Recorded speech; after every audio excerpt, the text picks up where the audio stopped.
Bien, bonjour à tous au nom de l'association CCM et du groupe francophone des myélodysplasies pour ces journées régionales qui, par rapport aux journées précédentes qui étaient nationales, on est parti sur une version régionale. Je souhaiterais remercier nos mécènes qui permettent l'organisation de ces journées comme les précédentes et dire que ces journées seront marquées à la fois, il va y avoir des films et puis des moments pour évidemment les questions. Les films seront orientés, le premier sur comment diagnostiquer la maladie, comment l'évaluer et donc du coup prévoir le type de traitement qu'on peut proposer aux patients. Et le deuxième sera plus axé sur les traitements, traitement des SMD de faible risque, traitement des SMD de plus haut risque. Bonjour à toutes, bonjour à tous. Merci d'être parmi nous virtuellement. CCM, on a une seule finalité, c'est vous, les patients. Et pourquoi ? Parce que on sait très bien qu'un patient qui connaît sa maladie la vit mieux, dialogue mieux avec son médecin, dialogue mieux avec les gens qui l'entourent. Et ces connaissances sont très importantes pour un meilleur vécu de votre maladie. Une deuxième chose qui est importante pour nous, c'est sortir, faire en sorte que les patients sortent de leur isolement. Et CCM a vraiment cette unique chance de pouvoir travailler en collaboration avec le GFM.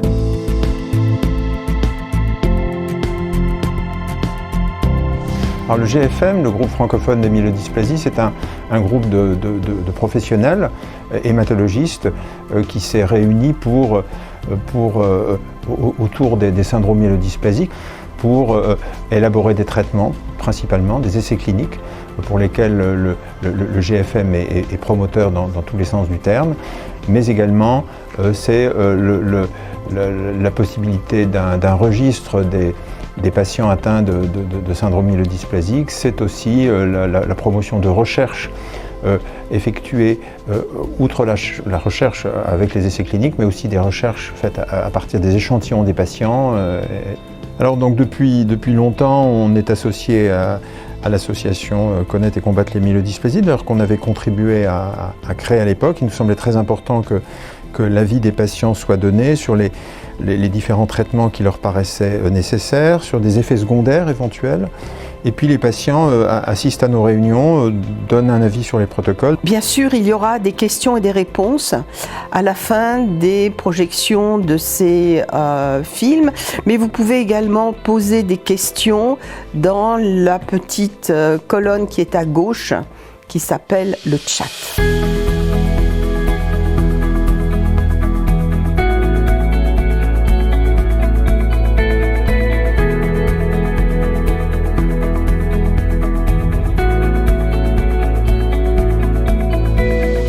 J'étais fatiguée, j'étais essoufflée, voilà. C'était les premiers symptômes que j'ai eus qui faisaient que on sentait qu'il y a quelque chose qui n'allait pas. Hein. Et j'ai détecté la maladie lors d'une prise de sang pour l'assurance pour un emprunt. Et c'est à ce moment-là qu'on a découvert que j'avais pas assez de globules blancs. Et puis on est resté là. Et c'est 4 ou 5 ans après, je commençais à être fatigué. C'est ça ce qui a déclenché un peu ma demande de prise de sang complémentaire. J'ai pas découvert la maladie parce que j'avais des symptômes. Ça a été un peu lors d'une prise de sang fortuite, quoi. Alors les symptômes des patients qui ont des myélodysplasies correspondent en fait aux symptômes des cytopénies, c'est-à-dire du faible nombre de cellules dans le sang. Donc il y a 3 types de cellules dans le sang. Il y a les globules rouges. Donc quand on a un faible nombre de globules rouges, on a ce qu'on appelle une anémie. Donc les symptômes d'une anémie, c'est d'être essoufflé à l'effort, d'avoir des difficultés à faire les efforts que l'on fait habituellement, c'est d'avoir une pâleur, ce qu'on appelle une pâleur cutanéo-conjonctivale, c'est-à-dire en fait d'être très pâle, d'avoir les conjonctives pâles. Alors en fait, je sortais d'un cancer du sein, mes globules ont commencé à baisser. j'étais hyper fatiguée. Je pouvais plus avancer, j'ai cru que j'avais le cœur qui allait s'arrêter, quoi. J'étais ras des pâquerettes, quoi. Donc c'est un petit peu ça qui m'a décidé à dire que il fallait faire quelque chose, quoi. Quand on a une myélodysplasie, on peut manquer aussi de plaquettes. Donc c'est un autre type de cellule du sang qui permet de coaguler. Donc quand on a un manque de plaquettes, on peut avoir des saignements. Donc si jamais on a des saignements inexpliqués ou qui ne s'arrêtent pas spontanément, ça peut être aussi un signe d'alerte. Et le troisième type de cellule du sang qui est bas dans les myélodysplasies, ce sont les globules blancs, plus particulièrement les polynucléaires neutrophiles qui nous défendent contre les infections bactériennes, donc des infections à répétition de type myélodysplasie.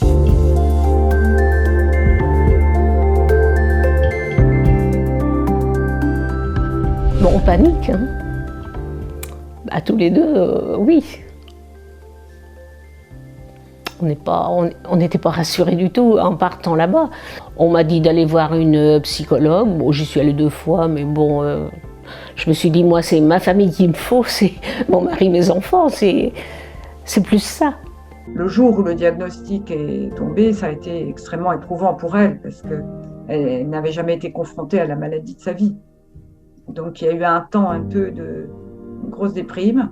Et puis après, le jour où je lui ai expliqué finalement qu'il fallait devenir acteur de sa maladie, ne pas y penser, entrer dans une dynamique, elle a changé tout à fait d'attitude. C'était bouleversant. L'examen qui fait le diagnostic de syndrome myélodysplasique, c'est ce qu'on appelle le myélogramme ou ponction de moelle osseuse. Donc il faut savoir que l'endroit où sont fabriquées les cellules du sang, c'est la moelle osseuse. Et en fait, un syndrome myélodysplasique, c'est une malformation de la fabrication de ces cellules du sang. Et donc il faut aller faire une ponction de moelle pour aller de la même manière prendre de la moelle, l'étaler sur une lame et la regarder au microscope pour voir quel est l'aspect de ces cellules. Par contre, c'est vrai que pour les patients, c'est un geste qui n'est pas facile.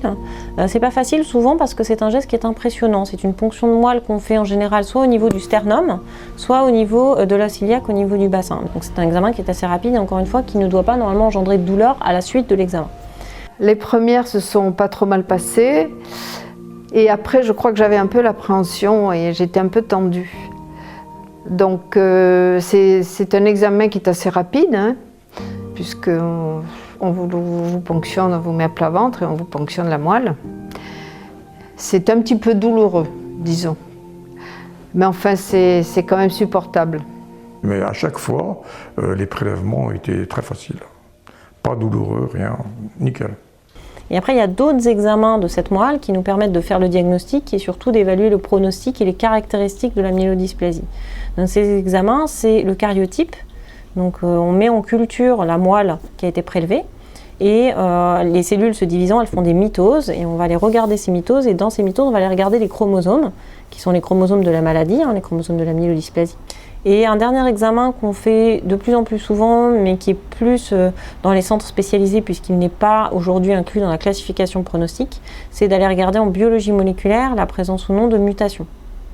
Donc à ce moment-là, on séquence l'ADN des cellules tumorales et on va regarder si certains gènes connus pour être mutés dans les maladies sont effectivement mutés, ce qui peut permettre parfois d'adapter le traitement et parfois d'adapter les décisions thérapeutiques.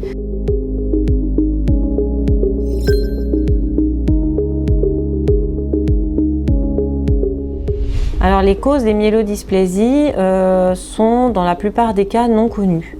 On sait que c'est favorisé par l'âge, on sait que c'est lié à l'âge, ce sont des patients en médiane autour de 75 ans qui font des myélodysplasies. Et ça, c'est pour la majorité des cas. Cette maladie-là qui m'est tombée dessus un petit peu comme ça, par hasard, hein, j'avoue que je ne la comprends pas vraiment. Hein, parce que quand on n'a pas de cause, c'est très difficile. Quand on sait pourquoi on est malade, parce qu'on a été au contact d'un produit ou parce qu'il y a une hérédité qui fait que dans la famille, il y a des cancers, des choses comme ça. Voilà, il y a quelque chose ou parce que vous avez trop bu ou vous avez trop fumé, là il y a une vraie raison d'être malade. Mais quand vous vous dites que vous ne trouvez pas la raison de cette maladie-là, c'est un peu difficile quand même, hein, plus difficile à admettre.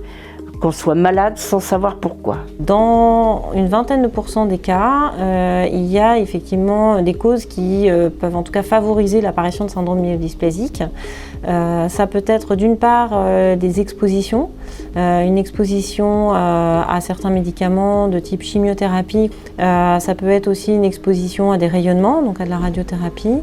Il peut y avoir des expositions professionnelles, même si elles sont rares, à des produits type benzène ou type aussi radiation. Aussi des causes génétiques.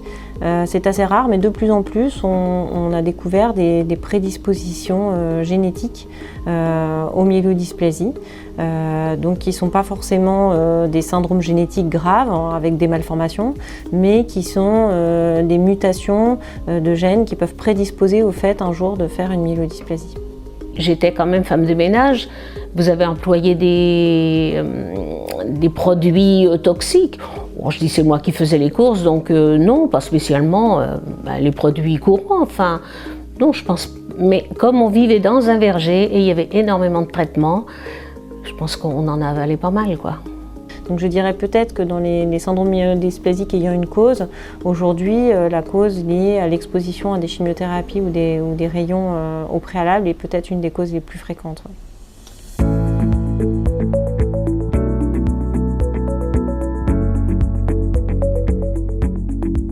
C'est des coups de fatigue et ça prévient pas, si vous voulez.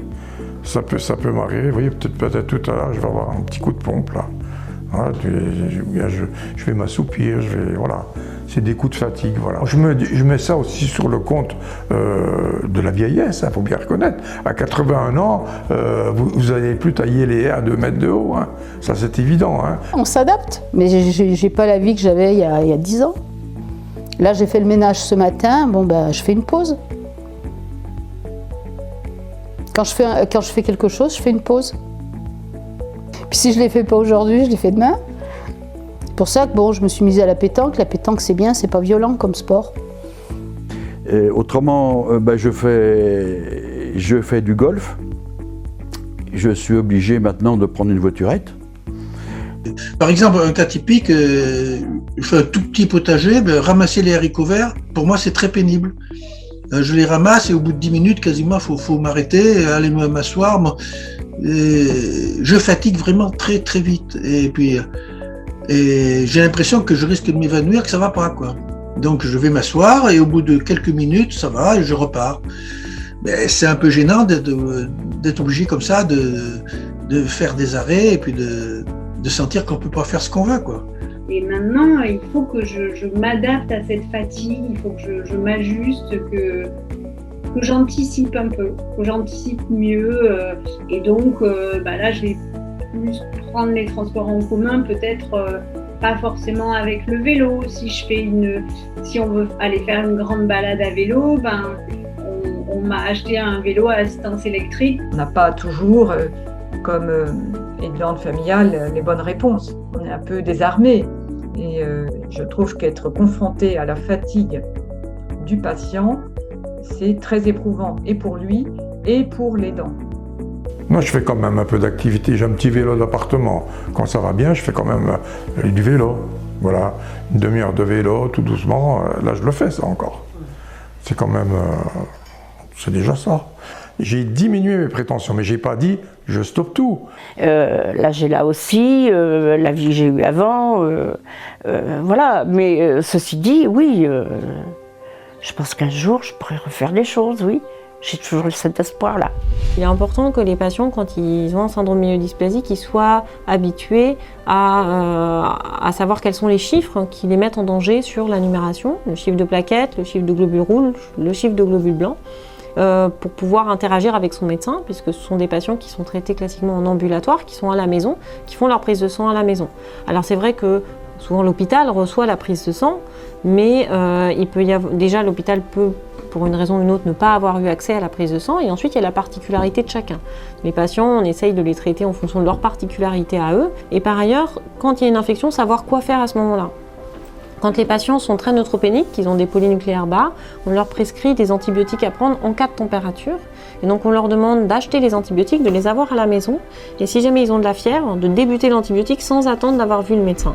Après, c'est vrai qu'une myélodysplasie, c'est une maladie assez chronique et il faut aussi arriver à vivre sans y penser tous les jours.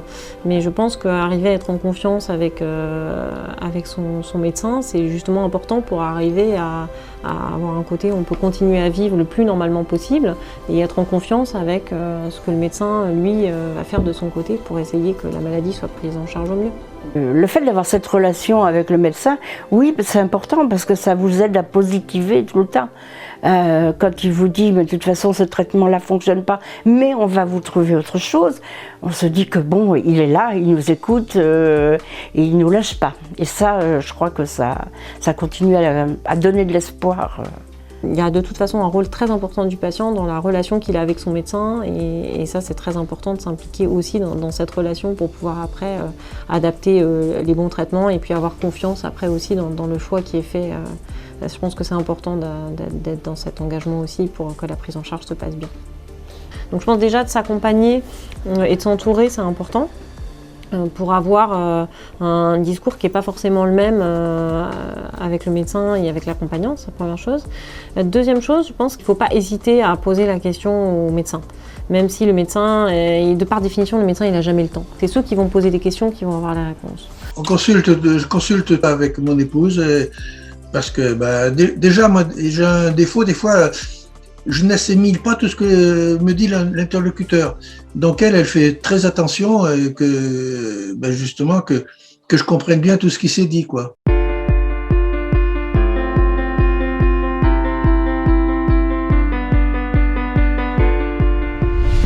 Le patient il est amené à occuper une place croissante dans le développement des nouveaux traitements des myélodysplasies.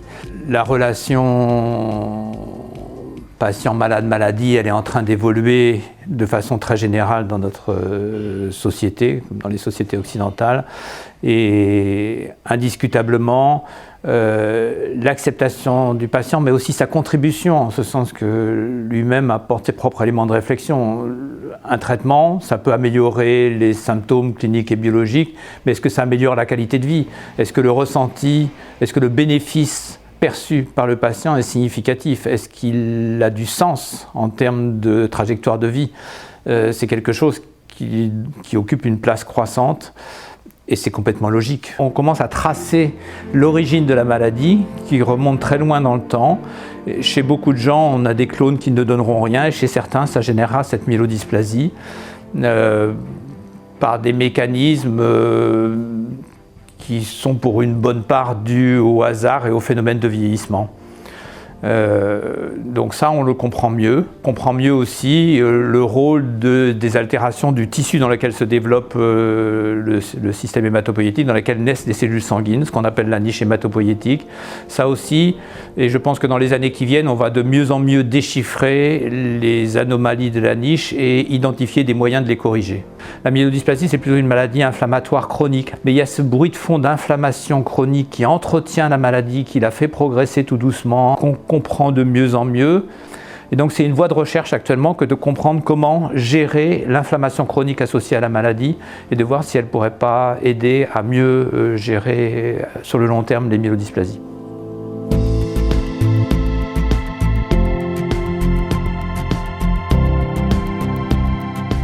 La recherche translationnelle, c'est le terme souvent consacré. La recherche translationnelle sur échantillons issus de patients, c'est une contribution énorme à la recherche. Mais ce n'est pas seulement ça. Ce qu'on voit aussi se développer, c'est une recherche, ce qu'on appelle physiopathologique, c'est-à-dire vraiment on analyse avec la contribution du patient les mécanismes à l'œuvre dans la maladie.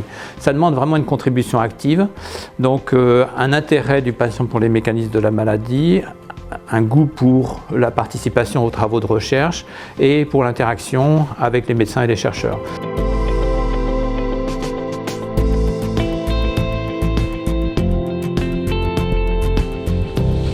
Dans le domaine des myélodysplasies, on a besoin de franchir des pas nouveaux. On est fébrilement à la recherche de moyens thérapeutiques nouveaux qui changent la donne. On dispose d'outils de plus en plus efficaces. On arrive maintenant à analyser les maladies à l'échelle unicellulaire. C'est sans doute un des progrès les plus spectaculaires de ces toutes dernières années et qui va avec des approches qui vont se développer de façon exponentielle dans les années qui viennent et qui permettent de comprendre cellule après cellule ce qui se passe dans l'ensemble du tissu sanguin et d'essayer de corriger les déséquilibres qui s'installent lorsqu'il y a une myélodysplasie.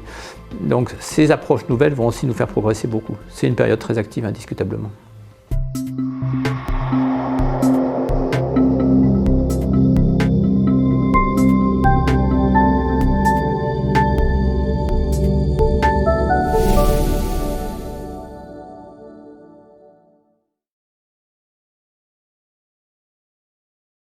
Est-ce que c'est déconseillé? Est-ce que c'est au cas par cas qu'il faut décider? Sylvain, tu veux prendre cette question? Oui, il n'y a pas de souci. Alors, il y a deux questions qu'on peut retrouver dans votre question. C'est est-ce que la radiothérapie peut être, vous l'avez entendu dans le film, peut être une cause déclenchante d'une myélodysplasie? Et ça, effectivement, la réponse est oui. Les radiations ionisantes, c'est-à-dire que ce qu'on utilise dans la radiothérapie, c'est de créer des dégâts dans l'ADN. Alors, dans l'ADN des cellules tumorales, si c'est en fonction du type de cancer. Le problème, c'est que les rayons peuvent aussi entraîner des petits dégâts dans l'ADN de cellules de la moelle et être à l'origine de mutations qui vont ensuite aboutir à la myélodysplasie. Donc ça, c'est la première partie de la réponse. Et est-ce que ça peut être une cause de myélodysplasie? Effectivement, comme d'autres traitements contre le cancer, la chimiothérapie, ça peut être l'origine d'une myélodysplasie. Après, le type de radiothérapie va être là aussi très différent. Ensuite, est-ce qu'on peut faire une radiothérapie quand on a une myélodysplasie? Et là aussi, ça va être beaucoup du cas par cas. C'est-à-dire pour quelles raisons doit-on faire de la radiothérapie? Pour quel type de tumeur? Pour certaines choses pour lesquelles ça fait partie du seul traitement possible. Et surtout, si la radiothérapie est localisée, on n'hésitera pas trop à faire de la radiothérapie. Alors, on suivra toujours un peu plus un patient myélodysplasique parce que ça peut faire baisser un peu plus ses globules. Et donc là aussi, on va décider un petit peu au cas par cas. Et si jamais on a d'autres techniques ou d'autres moyens de traiter la tumeur ou le cancer qui nécessite par d'autres choses que la radiothérapie, on pourra éventuellement être amené à changer de traitement. Donc c'est vrai que l'origine, la réponse c'est clairement oui. Et puis, est-ce qu'on peut en utiliser après qu'on a déjà une myélodysplasie? Eh ben, pour des radiothérapies localisées, ça ne poserait pas de problème. Et voilà, si la maladie est nécessaire, ça ne nous posera pas de problème d'en faire. Très bien. Alors maintenant, une question très large. Y a-t-il des recherches effectuées dans le cadre des myélodysplasies? Je crois que la réponse est plus que oui. Et quelles sont-elles? Alors, est-ce que vous allez arriver à résumer tout ça? Alors, je propose peut-être qu'on stratifie un petit peu parce que là, sinon, on peut y passer 2 heures. J'ai envie peut-être de proposer à Sylvain de nous parler des myélodysplasies de bas risque pour dire finalement quels sont les gros résultats selon toi qui vont, on l'espère dans les prochaines années, changer nos habitudes de prescription une fois que les nouveaux médicaments seront disponibles et quelles perspectives on a en termes d'essais dans ce domaine-là, que ce soit au niveau donc du traitement de l'érythropoïèse ou bien peut-être d'approches un petit peu innovantes en matière de chélation? Alors, tout à fait. Alors, vous allez voir, on va y revenir un petit peu sur le film suivant, sur les traitements, mais effectivement, dans les myélodysplasies de faible risque où le symptôme de l'anémie est la chose dont on va essayer de s'occuper le plus important, vous avez l'érythropoïétine qui est maintenant le traitement commun et on essaye de plus en plus quand l'érythropoïétine ne fonctionne pas, de trouver d'autres thérapeutiques pour essayer de maintenir de nouveau une indépendance transfusionnelle, de ne pas avoir besoin d'être transfusé. Et donc parmi les traitements qu'on attend et dont vous avez déjà entendu parler déjà depuis plusieurs années et qu'on attend toujours, il y a un médicament qui s'appelle le luspatercept, dont on espère qu'on ait la possibilité de l'utiliser d'ici la fin de l'année ou au plus tard, au début de l'année prochaine. Ce ne sera pas pour tous les patients myélodysplasiques, ce sera pour les patients myélodysplasiques qui ont une forme particulière avec des sidéroblastes. Mais nous, dans le groupe francophone des myélodysplasies, on va essayer de proposer aussi ce traitement-là dans des essais thérapeutiques, aussi aux gens qui n'ont pas forcément cette forme de myélodysplasie pour lequel on aura l'autorisation européenne d'utilisation du médicament. Donc les États-Unis l'utilisent déjà depuis au moins une bonne année. Donc ça, c'est le médicament qui nous paraît être qui va arriver le plus rapidement. Il y a un autre médicament qui est en cours d'essai thérapeutique et qui donne des résultats qui sont intéressants, qui s'appelle l'imetelstat. Alors, là, je vous donne le nom de la molécule, hein. C'est pas encore un nom commercial. Là encore, c'est qu'en essai thérapeutique, mais qui nous donne des espoirs, hein, puisque chez des patients largement transfusés, on a réussi à obtenir des bonnes réponses après la perte de réponse de l'érythropoïétine, qui reste le traitement initial important dans les myélodysplasies de faible risque. Après, il y a des médicaments qu'on peut utiliser dans les formes avec uniquement des thrombopénies, qui sont un équivalent en fait de l'érythropoïétine, mais de stimulants plutôt pour les plaquettes. Donc, on peut donner que dans les syndromes myélodysplasiques de faible risque.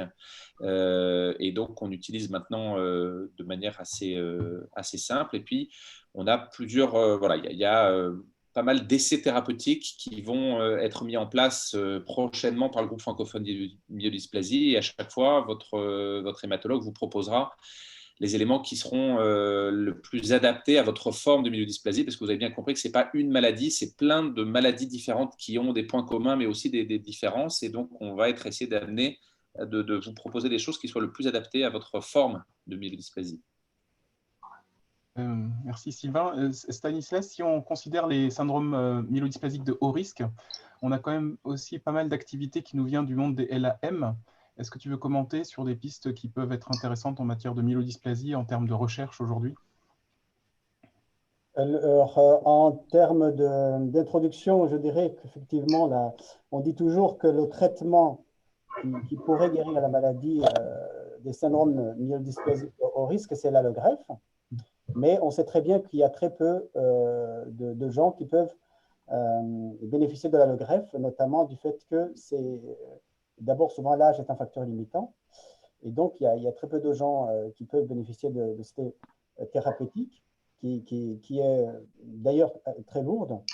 Et donc, il y a beaucoup de choses qui essaient de trouver des médicaments pour traiter cette maladie, puisque depuis l'autorisation de l'azacitidine ou le Vidaza, il n'y a pas eu beaucoup de progrès, mais beaucoup de recherches, effectivement, sont en cours.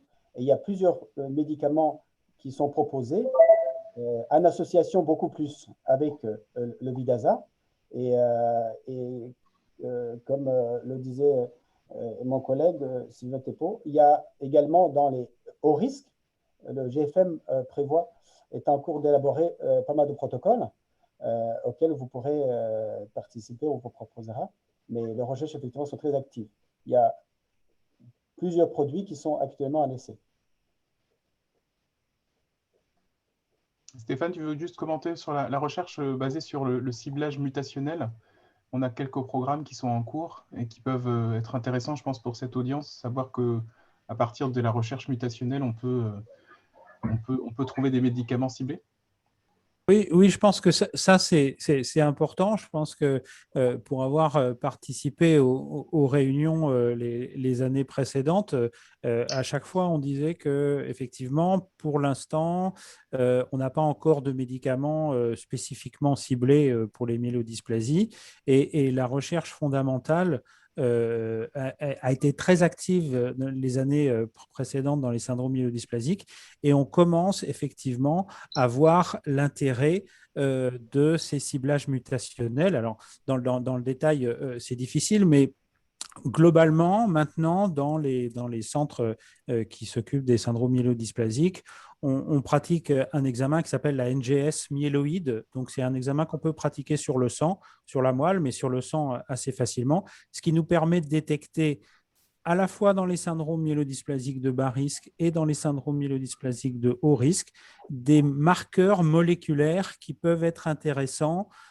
pour cibler les traitements, pour moduler des traitements dans les syndromes de bas risque, comme les nalidomide.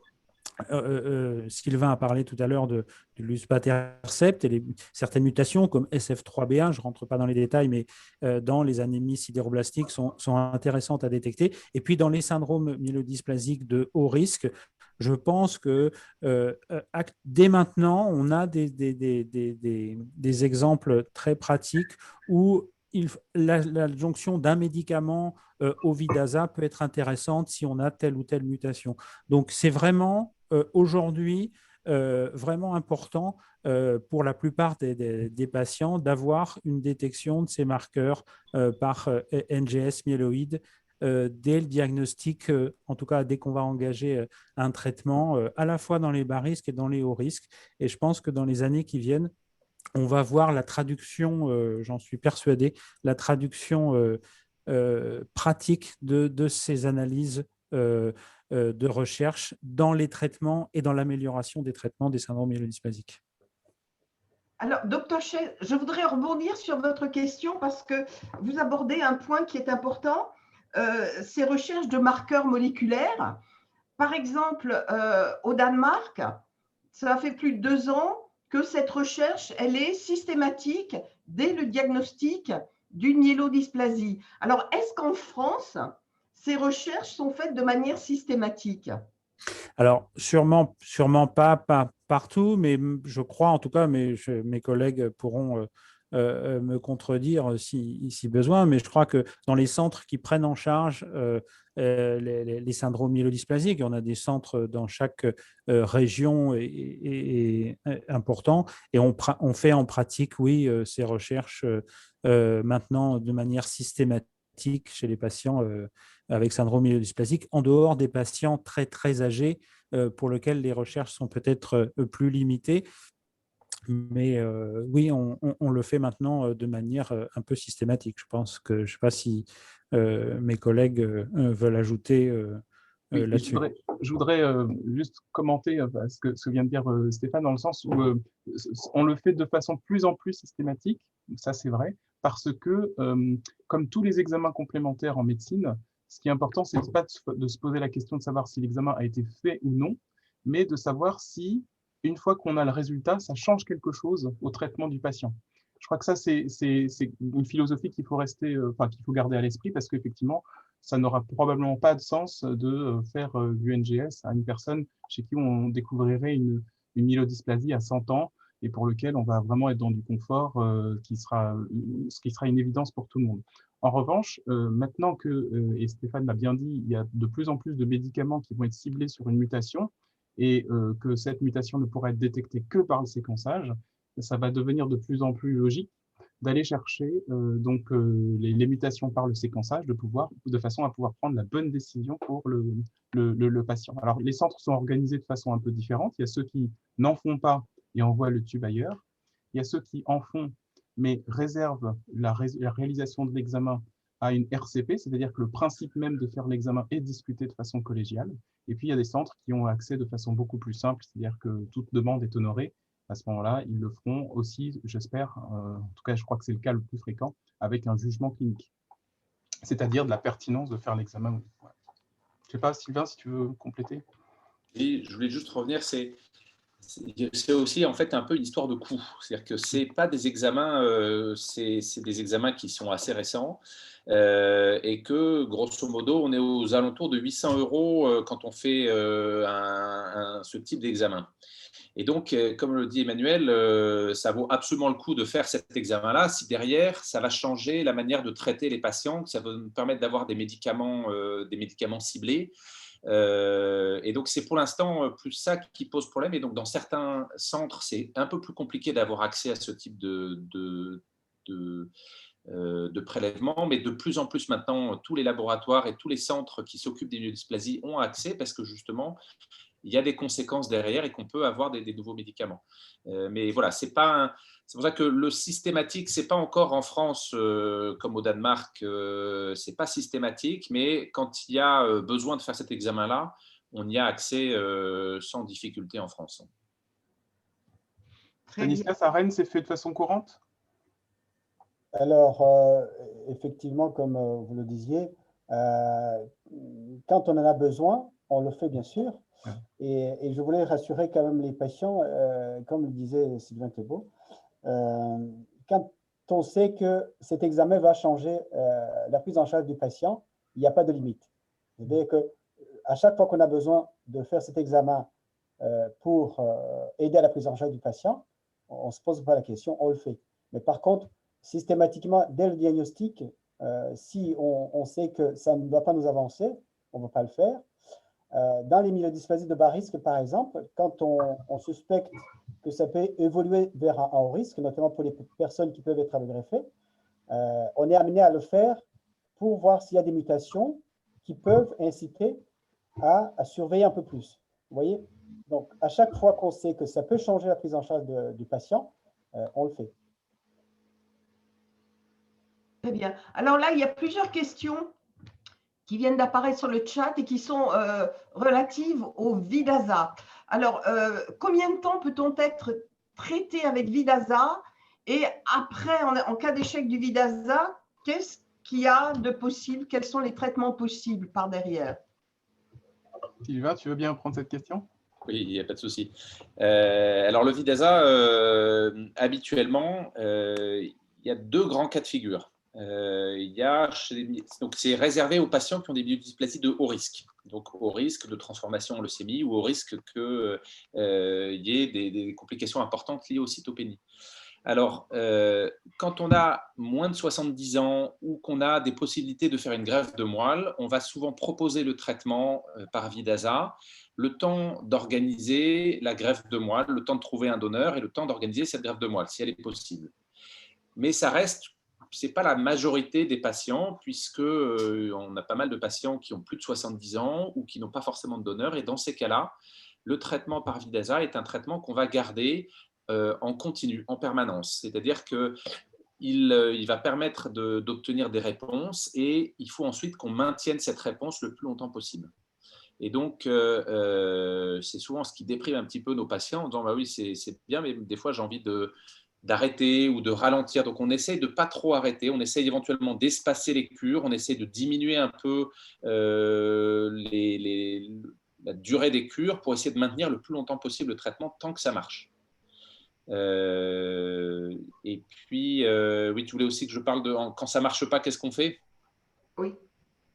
Alors, quand ça ne marche pas ou quand ça ne marche plus, eh ben, c'est là où on va se reposer la question, est-ce qu'il y a des mutations particulières? Est-ce qu'il y a des possibilités d'avoir des médicaments ciblés? Donc, on va chercher, savoir notamment s'il y a des mutations IDH1, IDH2 pour éventuellement utiliser des comprimés qui vont cibler spécifiquement ces choses-là.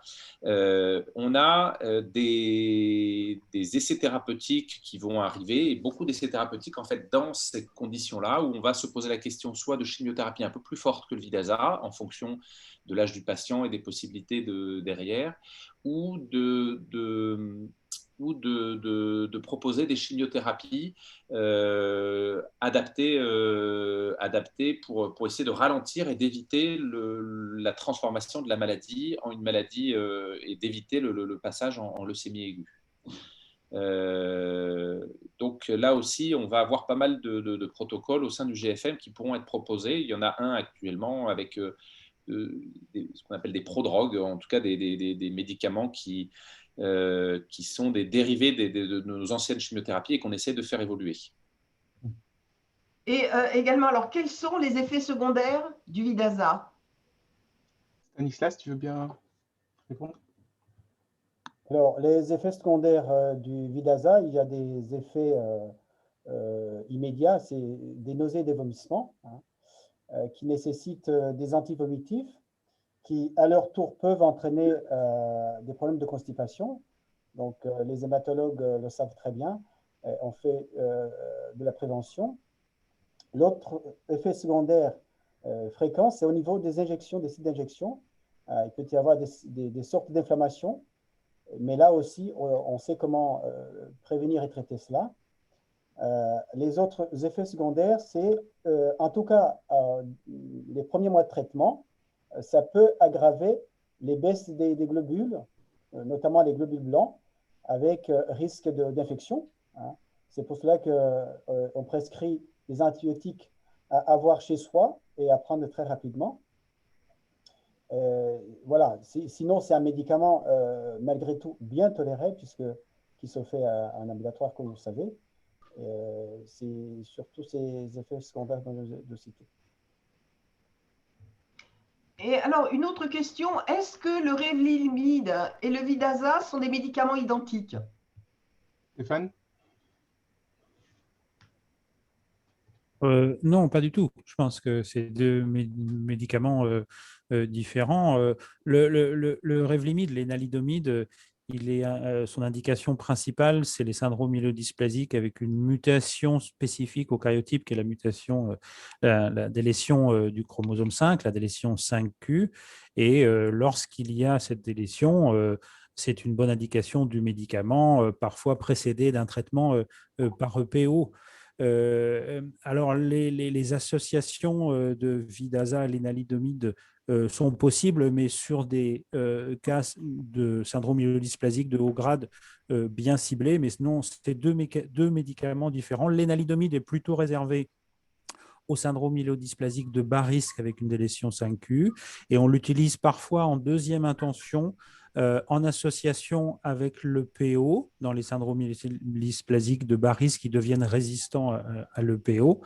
Et le Vidaza, lui, est plutôt un médicament utilisé dans les syndromes myélodysplasiques de haut risque. C'est la molécule de référence dans les syndromes myélodysplasiques de haut risque. Donc c'est vraiment deux médicaments différents qui peuvent être utilisés parfois alternativement dans de rares cas associés, mais c'est deux choses tout à fait différentes. L'énalidomide, plutôt syndrome myélodysplasique de bas risque avec des lésions 5q, ou en association avec le PO en deuxième intention.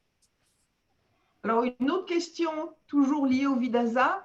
Est-ce qu'il est conseillé de faire un régime alimentaire particulier lorsqu'on est sous Vidaza? Stanislas? Pas de régime particulier, hein. Vous pouvez manger ce qui vous plaît, hein. Il n'y a pas vraiment de régime. D'accord. Alors, une question sur les transfusions.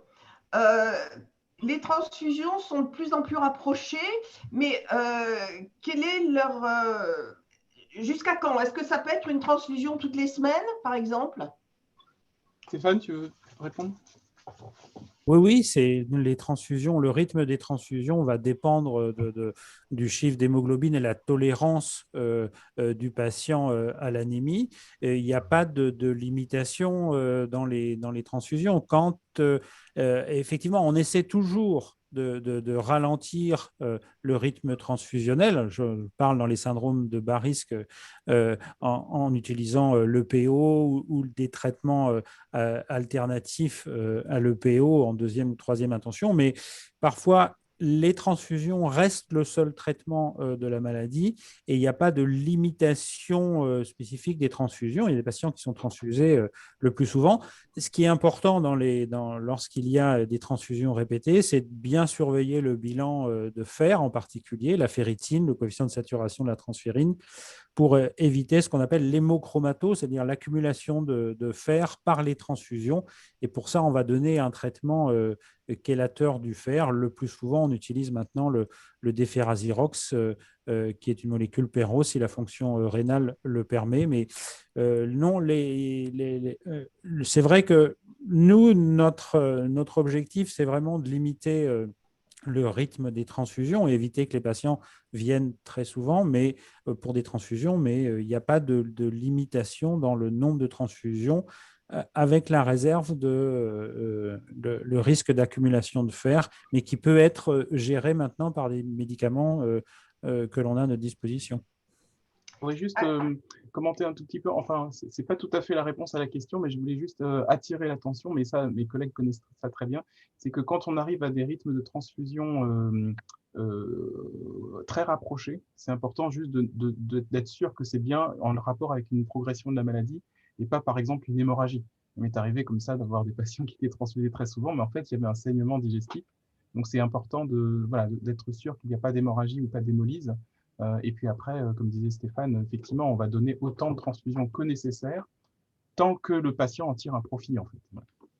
Oui, ça c'est important, effectivement, Emmanuel. Je pense que l'anémie du syndrome myélodysplasique, elle doit régulièrement être surveillée. C'est-à-dire, il faut vérifier le bilan martial, vérifier le bilan s'il n'y a pas une carence vitaminique associée, ou comme l'a dit Emmanuel, il peut y avoir une hémolyse, c'est-à-dire que les globules rouges se cassent un peu plus souvent. Et il faut vraiment faire attention à ça et pas considérer effectivement uniquement que ce soit toujours l'anémie du syndrome myélodysplasique.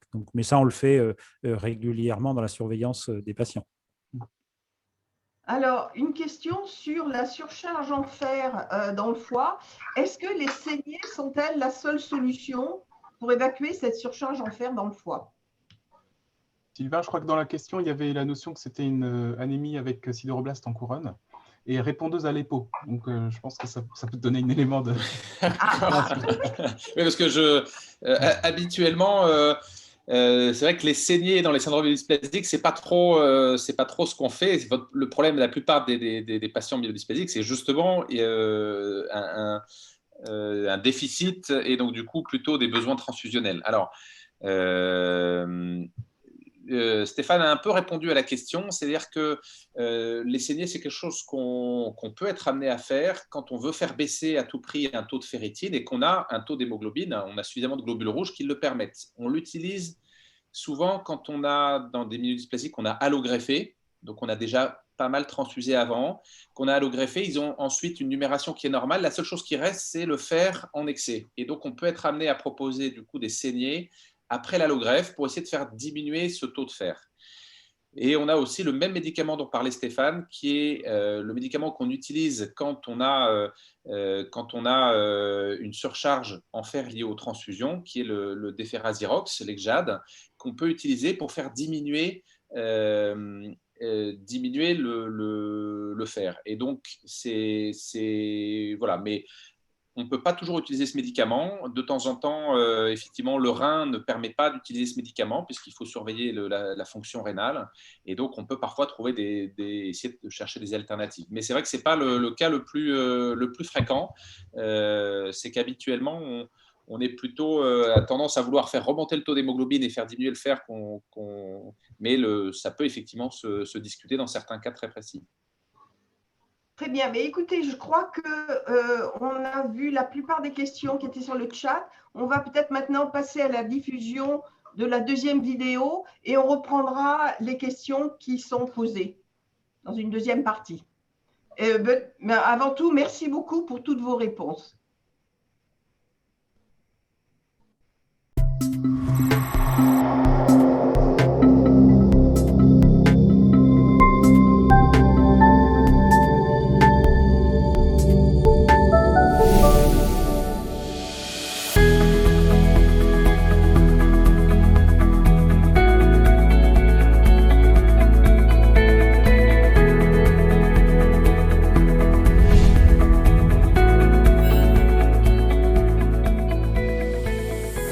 Dans les SMD de faible risque, c'est pas trop de vouloir prolonger la vie parce qu'on a une espérance de vie qui est tout à fait normale, mais c'est de faire que la vie soit avec le moins de symptômes possible liés à la maladie. Et donc c'est pas souvent on essaie d'avoir des traitements pas trop lourds, mais des traitements qui permettent aux gens d'avoir la vie la plus normale possible. C'est pas une maladie, une myélodysplasie de seconde zone. Ça ne veut pas dire qu'on ne s'en occupe pas, ça ne veut pas dire qu'il n'y a pas de symptômes, ça ne veut pas dire qu'il n'y a pas de fatigue liée à la maladie.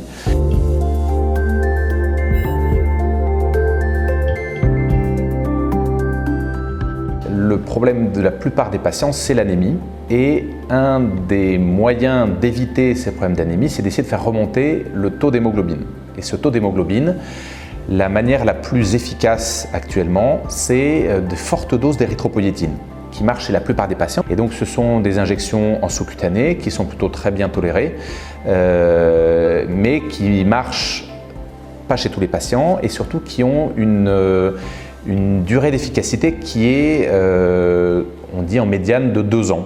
J'étais fatigué, mais avec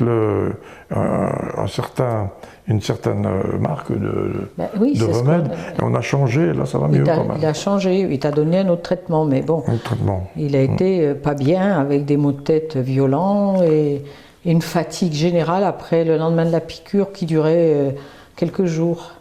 Et là, ça va. Pendant 48 heures, on est un petit peu patraque. Puis après, ben, ça va, on se sent bien, l'hémoglobine remonte, donc on est tout de suite mieux. Hein, donc pendant une dizaine de jours, là, on retrouve un petit peu le goût de vivre. On surveille quand même les prises de sang parce qu'il ne faut pas que ça monte trop haut. On surveille aussi cette numération pour vérifier que ça marche toujours et qu'on n'a pas besoin à un moment donné de suppléer les injections d'érythropoïétine par de nouveau des transfusions. Les patients qui ont des transfusions régulièrement. Ils sont souvent un peu fatigués avant la transfusion et un peu fatigués après la transfusion. Et ils sont mieux entre les transfusions. Je suis transfusée tous les 15 jours. J'ai dit il faudrait peut-être me tenir à 10, ce serait mieux que de vivre à 7,5. Bon, j'en ai une vendredi dernier, là, et j'étais à 9,5, donc ça va. 9,5, ils m'ont passé 2 poches, je suis remontée à 11,5, donc là, cette semaine, je suis bien. Quitte à être transfusée tous les 15 jours, j'ai dit qu'on me maintienne haut au lieu de me maintenir basse, quoi. Quand on transfuse du sang, on apporte du fer et il n'y a pas de mécanisme physiologique pour permettre de perdre le fer quand on en a en excès. Et donc c'est pour ça qu'on vous propose très souvent un traitement chélateur du fer qui permet d'essayer d'éviter cette surcharge martiale. Pourquoi? Parce que la surcharge martiale, elle va entraîner des dépôts, notamment dans des tissus comme le cœur, comme le foie. L'intérêt de ce médicament, c'est qu'il n'est pas seulement de prévenir cette surcharge martiale, mais on se rend compte que ça peut améliorer chez certains patients aussi le taux d'hémoglobine et que ça peut diminuer un petit peu le risque de transformation de la maladie vers une maladie de plus haut risque.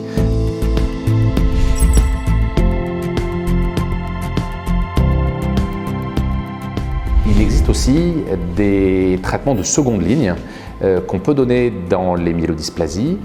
Il y a notamment un médicament qui s'appelle le Revlimid, qui est un comprimé qu'on prend tous les jours, 21 jours, tous les 28 jours, qu'on peut associer d'ailleurs avec l'érythropoïétine parce que le taux d'efficacité de ce médicament est plus élevé quand on l'ajoute en même temps que les injections d'érythropoïétine.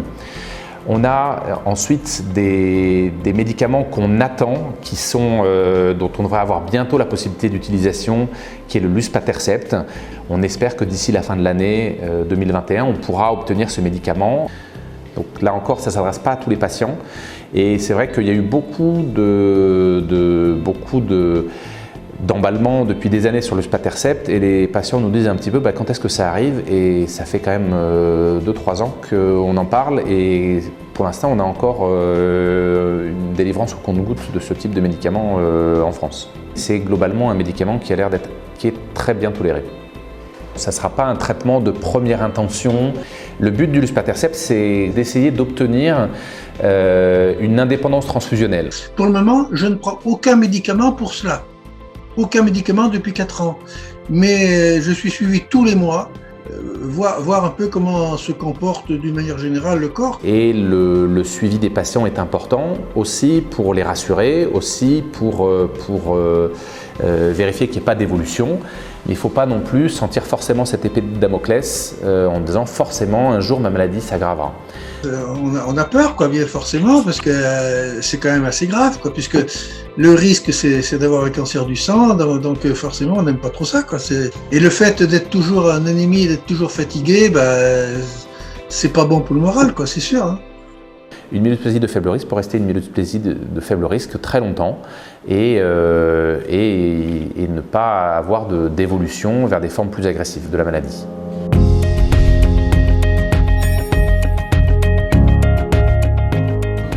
Alors, les patients qui ont des SMD de haut risque sont des patients qui, en général, ont un excès de blast, le plus souvent plus de 10% de blast dans la moelle.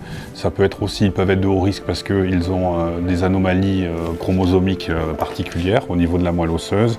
Et on calcule en fait un score pour déterminer le risque qui va reposer donc sur ces deux variables-là, mais également sur le nombre et la profondeur de ce qu'on appelle les cytopénies, c'est-à-dire le manque de globules blancs, de globules rouges ou de plaquettes.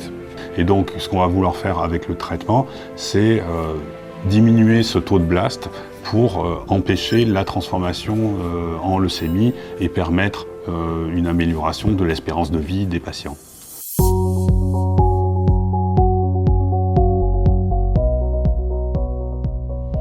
Le traitement de référence, c'est ce médicament qui s'appelle Vidaza. C'est un médicament dont le mécanisme d'action est l'hypométhylation. Les effets vont mettre du temps à se manifester, puisqu'on va, plutôt que tuer des cellules, en quelque sorte les faire se remettre dans l'ordre. Et donc quand on traite et que le traitement fonctionne, on traite pour longtemps. C'était pas la joie tous les jours. Et puis elle me dit, non, on n'a pas le droit de souffrir aujourd'hui. Non, il faut demander quelque chose. Donc ils m'ont donné des patchs. Je mettais les patchs avant de partir et puis 1 heure après, ils me faisaient les injections. Puis ça se passait bien. Au bout de quelques années, bon, c'était la routine. Globalement, c'est un traitement que les médecins considèrent comme bien toléré. Alors évidemment, notre point de vue est toujours un petit peu différent de celui des patients. Ce traitement peut être administré à des patients de tout âge. Donc ça, c'est une chose qui est importante à retenir. Les effets secondaires qu'on va voir, il y a les effets secondaires immédiats, c'est-à-dire pendant qu'on administre le médicament. Donc il peut être administré en ambulatoire, en hôpital de jour ou dans certaines situations à domicile, avec des hospitalisations à domicile, par injection sous-cutanée. Et donc on rencontre souvent dans les 7 jours de traitement, donc c'est une injection par jour pendant 7 jours, de la fatigue, des troubles digestifs, parfois un petit peu de fièvre, et puis des douleurs au point d'injection avec des rougeurs, des démangeaisons. Et puis les principaux effets secondaires, ceux qui sont potentiellement dangereux, c'est ceux qu'on va voir dans les 2 à 3 semaines qui suivent l'administration du traitement, qui sont liés à l'aggravation finalement des manques de globules, notamment de baisse de globules blancs et de plaquettes, qui peut se traduire par des infections. C'est un médicament qu'on a à notre disposition depuis une dizaine d'années, et on a pu évidemment mesurer l'apport de ce médicament qui a été quand même très très important, qui a changé quand même la façon de prendre en charge le syndrome myélodysplasique. On en touche aussi les limites parce que tous les patients n'ont pas ce qu'on appelle une réponse au Vidaza, et puis beaucoup de patients qui répondent vont perdre leur réponse après plusieurs mois ou plusieurs années de traitement. Donc toute la recherche de ces dernières années a porté sur essayer de trouver le meilleur médicament qu'on pourra associer à Vidaza. Et là, depuis 2-3 ans, on voit émerger des nouveaux médicaments. Certains d'ailleurs sont des médicaments qui viennent du monde de la leucémie aiguë myéloblastique. Et c'est là où ils ont fait la preuve de leur efficacité. Un médicament qui s'appelle Venetoclax. Donc il faut un peu de patience pour avoir une confirmation de résultats préliminaires qui sont assez positifs. Donc il y a plusieurs médicaments en effet qui sont en cours de développement, comme on dit, c'est-à-dire qui font l'objet d'essais cliniques à des stades plus ou moins avancés. Parmi les plus avancés porteurs d'espoir, je pense qu'on peut retenir à ce jour 2 médicaments. L'un qui s'appelle le Pevonedista, donc qui là aussi peut se marier avec le Vidaza, avec une tolérance qui reste tout à fait acceptable, et qui a donné dans des résultats préliminaires tout à fait positifs. Et donc il y a une étude de confirmation de son effet qui est actuellement en cours. Il y a un autre médicament qui a un mode d'action tout à fait différent, qui s'appelle le Sabatolimab. Donc lui, c'est un anticorps monoclonal et qui est à la fois capable de reconnaître des cellules souches de myélodysplasie pour les faire disparaître, mais également d'activer le système immunitaire. Donc il fonctionne aussi en partie comme un médicament de ce qu'on appelle l'immunothérapie. Et là aussi, donc pour lui, les résultats sont un peu plus préliminaires, mais les effets secondaires sont assez limités, donc on peut l'associer de façon simple avec Vidaza. Et les études pour confirmer son bénéfice sont en cours actuellement.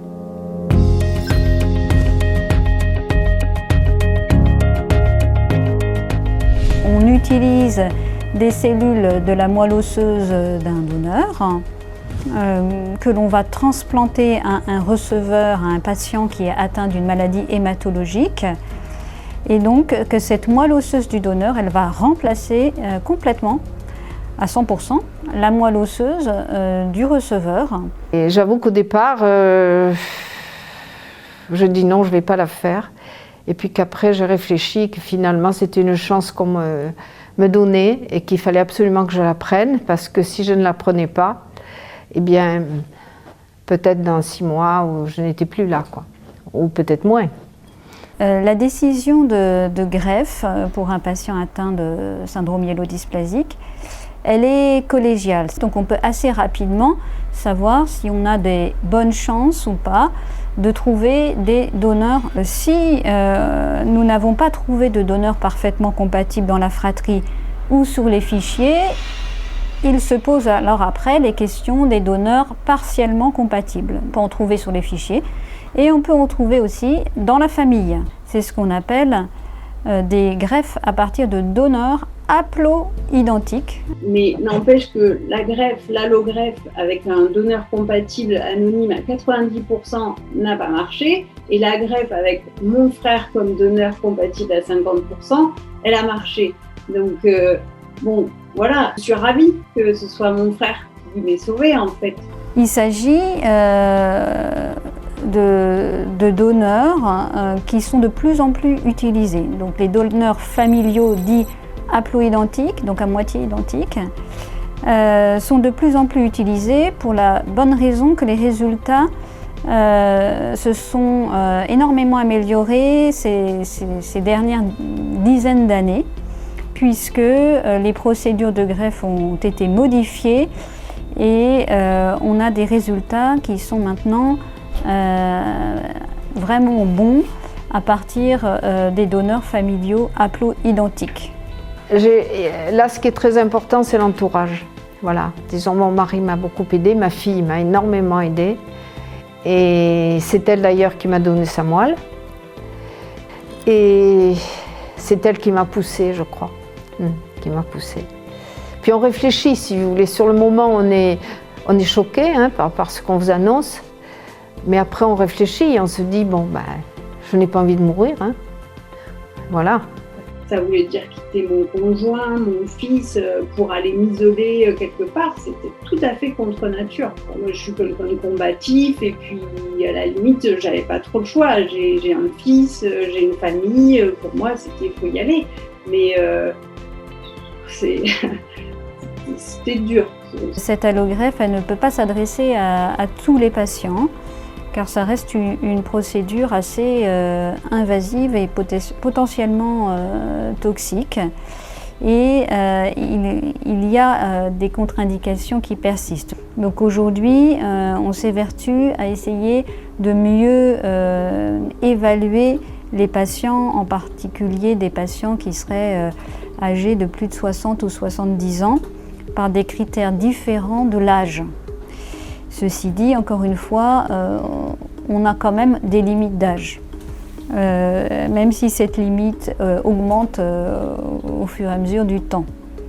L'objectif, c'est que ce remplacement de la moelle osseuse malade soit durable et définitif.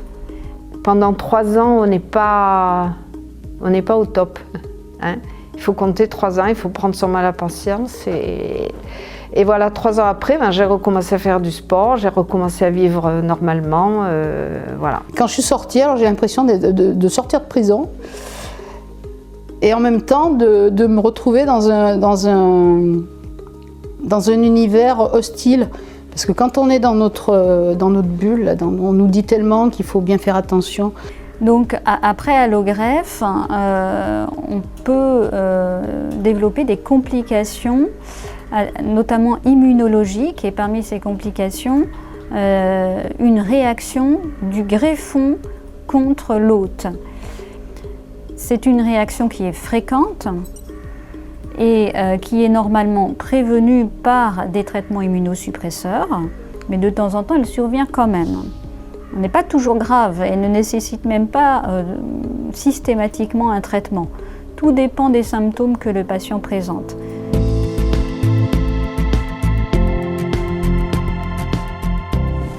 La bonne nouvelle, c'est qu'il y a beaucoup d'essais thérapeutiques dans les complications de greffe.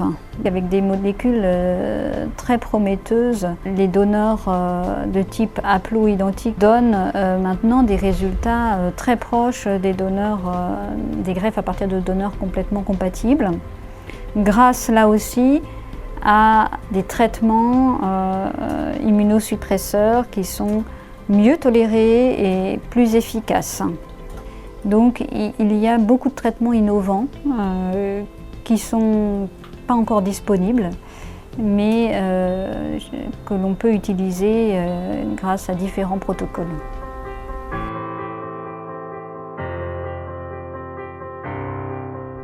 Il est bien plus important que ce soit vous, les adhérents, qui nous disiez ce que vous voulez, de manière à ce que nous puissions ajuster nos activités. Si CCM a besoin de vous, c'est parce qu'on a besoin d'aide et on a besoin de bénévolat, parce que CCM repose uniquement sur le bénévolat. Cette histoire d'association-là, je trouve que c'est du tonnerre, ça. Quand on se réunit, il y a une certaine solidarité entre nous et on en parle. Et toi, comment tu fais? Et toi, qu'est-ce que tu prends, etc. Et je trouve que cet échange, il est valorisant. Je trouve que c'est bien ça. Je pense que l'association, la CCM, c'est important parce que justement, pouvoir échanger ce qu'on pense, pouvoir échanger des conseils, pouvoir... Donc moi, je suis très content d'en faire partie, très intéressant. Je pense que tout ça, c'est important de savoir aussi justement, oui, que pensent les autres de notre maladie. Et puis, bon, aller sur le site, des fois, voir s'il y a des conseils, ben là, pour les vaccins, mais c'est important de ne pas s'enfermer, quoi, de rester le plus possible en contact avec d'autres et si possible, de faire quelque chose où on se sent utile, quoi. Donc, il faut absolument ne pas se décourager et foncer et voir devant. Je pense que le mental est très important dans ce genre de maladie. Et il ne faut pas baisser les bras. Je prends les choses beaucoup plus sereinement. Je suis moins... Disons, je fais la part des choses et je prends les choses beaucoup plus sereinement. Voilà. C'est ce que j'ai dit à mon médecin le mois dernier. Je dis, je suis pas malade. Enfin, je me sens pas malade. Ça l'a fait rire. Il me dit, ben, c'est bien, quoi. Mais bon, non, quand on est bien... faut être bien dans sa peau. Et puis, continuer à avancer parce qu'on ne peut pas reculer. Donc, on va de l'avant, on essaie. C'est d'essayer de prendre sur soi, surtout si on n'est pas patient, et de prendre chaque jour à la fois, de pas se fixer une barre trop haute pour aller mieux d'ici tant de temps. Non, parce que c'est très imprévisible et en plus, chaque personne réagit différemment. Donc moi, je pense que c'est essentiel de devenir acteur de sa maladie, c'est-à-dire non seulement de l'accepter, mais aussi de composer avec, mais de rester dans la vie. Et de ne pas se dire je ne peux plus faire ça, de s'en tenir à ses limites, tout en composant quand même avec ses limites. Hein. Mais c'est tout un savant dosage. Moi, je sens beaucoup d'espoir chez les gens et je pense que c'est ça qu'il faut leur dire, c'est d'espérer, de continuer à croire dans la médecine, de croire qu'il y a des bons médecins qui savent bien vous soigner, vous écouter, qui savent bien vous écouter d'abord et vous soigner et vous prendre en charge. Et qu'en espérant, ça donne déjà un petit coup de pouce à une vie meilleure. Et pour que le moral il reste haut, il faut quand même avoir une certaine énergie. Mais j'ai appris à pas aller plus vite que ce que mon corps pouvait faire. J'assume ma maladie, mais je me suis bien adapté à elle, à savoir que il faut accepter, pour ceux qui le peuvent, de rogner sur pas mal d'activités et donc de changer un petit peu son état d'esprit par rapport à la vie qu'on a menée auparavant. C'est quand même un changement important, mais ça peut très bien se vivre correctement et moi je suis prêt à continuer à vivre dans ces conditions-là le plus longtemps possible. Hein.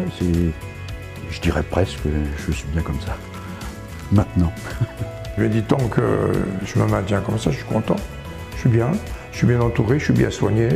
J'ai des médecins qui sont du tonnerre, je suis content. Je suis optimiste, voilà. Un des conseils que je donnerais, c'est que je pense que quand on a un syndrome myélodysplasique, il faut continuer à avoir des projets de vie et pas hésiter à impliquer le médecin si on peut aider là-dedans.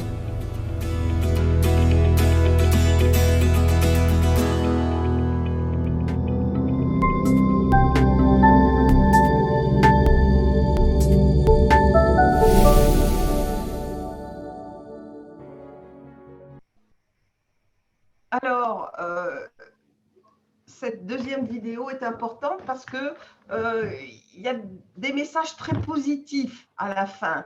On ne peut pas parler de messages d'espoir, mais il y a des mots qui reviennent sans arrêt. Accepter sa maladie, savoir l'accepter, savoir surtout composer avec sa maladie, ne pas se fixer des objectifs trop hauts, arriver à retrouver une certaine balance. Et puis, ce que dit une des patientes, continuer à avancer.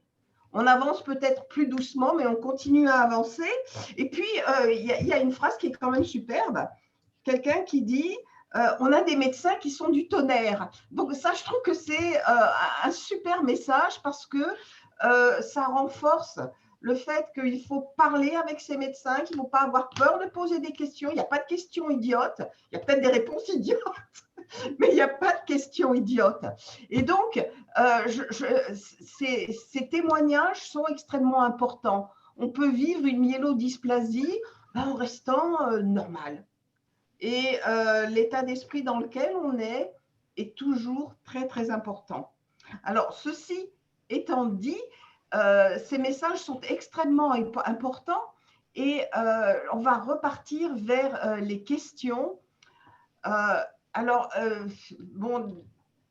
il y a une question sur dans quel type de cas proposez-vous une greffe? Déjà, des réponses ont été apportées dans la vidéo, mais je vous repose la question. Stanislas, tu veux commencer?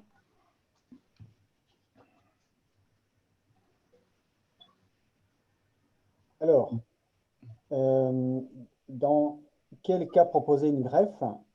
Comme a dit l'intervenant dans le film, c'est une question qui est discutée à plusieurs. Hein. C'est ce qu'on appelle les réunions de concertation pluridisciplinaire, parce que c'est une lourde décision qui prend en compte plusieurs critères, notamment d'abord l'état de la maladie. Hein. Est-ce que le risque de la maladie par rapport à l'évolution, notamment en leucémie aiguë, ou par rapport à l'espérance de vie, est plus important que le risque de la greffe? Parce que, comme l'a bien dit un des témoignants, c'est là, le greffe, les suites sont imprévisibles. On a beau tout baliser, préparer, mais les suites sont imprévisibles. Donc, on essaie de mettre sur la balance le risque que peuvent entraîner les complications de la greffe et le risque de la maladie. C'est quand on voit qu'effectivement, le risque de la maladie est supérieur au risque que peuvent comporter le greffe. Et donc, c'est essentiellement dans ce qu'on appelle les myélodysplasies de haut risque. Et il y a des critères qui ont été plusieurs fois actualisés pour définir ce que c'est une myélodysplasie de haut risque, des scores qui peuvent prédire effectivement la probabilité dans l'année ou dans les mois qui viennent d'évoluer vers la leucémie. Et là, effectivement, on peut proposer la greffe. Et bien sûr, ça ne va pas concerner tout le monde. On va bien sûr voir l'âge du patient ou de la patiente et également ce qu'on appelle les comorbidités, c'est-à-dire les autres pathologies en cours qui peuvent compliquer la greffe. Voilà en résumé ce que je peux dire répondre à cette question. Alors, une autre question toujours liée à la greffe. Pourquoi ne plus parler des greffes de cellules souches des cordons ombilicaux? Sylvain? Alors, oui, alors c'est effectivement, il y a quelques années, quand on n'avait pas de donneur dans la famille, quand on n'avait pas de donneur sur le fichier international, on était parfois amené à faire des greffes avec des sangs de cordons ombilicaux, avec des risques quand même importants de ce type de greffe qui rendaient les greffes un peu plus compliquées parce que c'était des patients qui, après la greffe, mettaient plus de temps à récupérer. On en fait effectivement de moins en moins parce que, comme l'a dit Marie Robin dans le film, on fait de plus en plus de greffes haploïdentiques, c'est-à-dire qu'on a augmenté l'assiette des donneurs potentiels grâce au fait qu'on arrive maintenant à faire avec maintenant de très bonne qualité des greffes avec des gens qui sont à moitié compatibles. Et en fait, on a quand on a des enfants, chaque enfant est à moitié compatible. Ça ne veut pas forcément dire que c'est un donneur parce qu'il peut avoir des complications ou des choses qui fait qu'il ne peut pas donner, mais on a du coup maintenant beaucoup plus de facilité à trouver les donneurs sans passer par ces greffes de cordons ombilicaux qu'on continue à faire, mais dans des cas extrêmement précis et toujours avec beaucoup de réticence parce que c'est des greffes qui sont plus compliquées. Très bien. Donc là, si je comprends bien, il y a encore une dizaine d'années, le problème du donneur se posait. Maintenant, ce problème du donneur ne se pose plus qu'à moitié, en fait. Alors, il y a deux choses quand même. C'est-à-dire que quand on a des gens qui ont des myélodysplasies, qui ont déjà un certain âge, qui ont aux alentours de 70 ans, la plupart du temps, nos frères et sœurs, ils ont aussi à peu près le même âge que nous. Et donc, on ne peut pas toujours prendre aussi un donneur dans la famille quand les frères et sœurs sont notamment à plus de 70 ans. Et puis, tout le monde n'a pas forcément d'enfants, tout le monde n'a pas forcément... Donc, il reste encore des cas où on ne trouve pas forcément de donneur. Mais c'est vrai que depuis les greffes avec des greffes à moitié compatibles, cette problématique est beaucoup moins importante qu'il y a une dizaine d'années où vraiment le fait de trouver un donneur était compliqué, notamment pour les patients qui avaient des syndromes myélodysplasiques, parce que leurs frères et sœurs étaient âgés et parce qu'on ne savait pas faire bien les greffes à moitié compatibles. Très bien. Alors,